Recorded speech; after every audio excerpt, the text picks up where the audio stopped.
Welcome to the Online Graduate Research Forum for Spring 2014. My name is Marie Sibley, your presenter. I'm a graduate student in the Master of Science in Interdisciplinary Studies program in the Department of Occupational Workforce and Leadership Studies. The title of my research study is The Use of Social Media Among Voters Between High and Low Socioeconomic Communities. I was excited to pursue this research study to invest social media's impact on politics after I read that President Obama's election strategy was to build a dynamic technical team using social media to reach voters. Up for re-election, President Obama knew that he would need to reach as many people effectively, so he used his campaign funding to hire a top-notch technical team that would develop his social media outreach.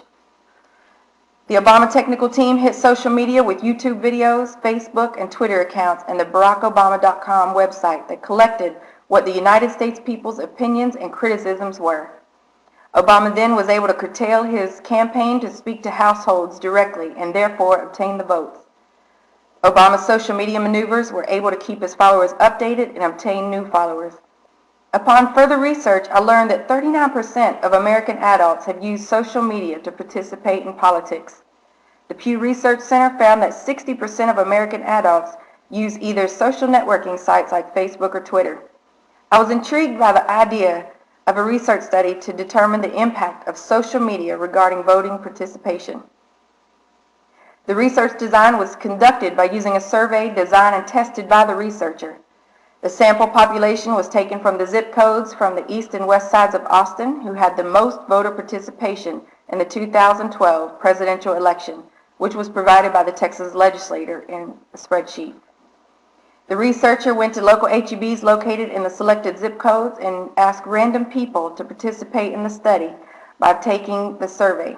Each constituent was provided a survey to complete that included questions pertaining to their demographics, social media options, and questions in relation to their voting influences.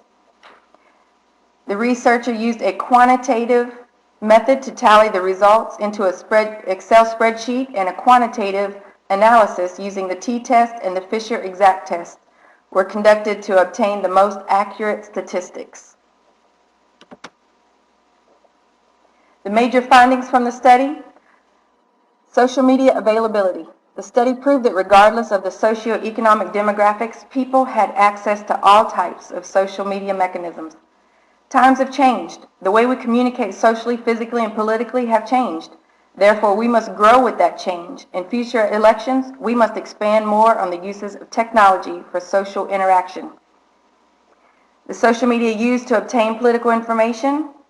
The least used social media was YouTube for the East Side and blog for the West Side voters. The most common social media was news sites for both East and West Sides. The future of the votes of the next generation is going to depend on the innovation to reach them among their social networks. The future of the voting relies on a greater impact of social media. Influential social media mechanism for 2012 election was found to be news sites for both East and West Side voters. However, Facebook ranked number 2 on the East and West Sides of Austin.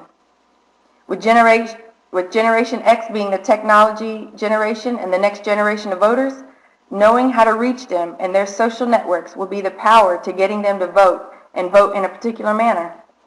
Having the knowledge and capabilities to obtain social media data analytics in the future for business is majorly important at this time, but is also the future of politics. The access to obtain efficient data of opinions, issues, stories, and the life of society at the fingertips of politicians and future politicians can provide an advantage to a successful election, just as President Obama's dynamic technical team proved in the 2012 presidential election.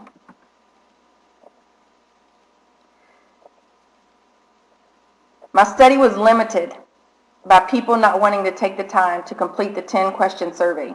The lack of convenience, time, and comfort in the setting would indicate that people may have participated if it was at their leisure, thus also showing that if the survey were online, more people may have participated. I recommend that future research examine possible social media avenues to online voting, and if that would present more voter turnout. My study was limited due to many Hispanics declining to participate in the survey. many of whom would go to the other side of the sidewalk to avoid the survey collectors. I assumed that since I was a white female with a notebook full of papers and pens, most Hispanics thought I was immigration or some other legal entity for which they wanted nothing to do with me or those who were assisting me. I recommend that if voting were made to be more private, there could also be more voter turnout. Online voting, due to the lack of participation and time spent to obtain as many survey participants for the study, a future research idea could possibly be to survey people and ask if online voting would provoke them to vote, since it would be at their convenience and leisure. This is a microwave society, and people do not want to stand in long lines in order to cast their votes. Youth political interest. Youth have proven that technology and social media are extremely important for their everyday lives. Society must have the capacity to reach the youth. Youth look at computer, Twitter accounts, and YouTube, etc. all day long. A billboard would not reach a young voter. A community visit will not inspire a young voter if they're not at the program. However, if a YouTube video of the speech, there is possibility that the speech could awaken them. The point is that they would not see it or hear it unless it's on a social media mechanism. The author has submitted a manuscript of this research study for peer review to the publication of the Journal of Social Media in Society. On the YouTube page below, please indicate your anonymous preference for this study by clicking on one of those two icons. Also, please post your comments or questions in the YouTube comment section below. I will respond to your inquiries posted between April 2nd and 23rd throughout this webpage. Thank you very much for your time.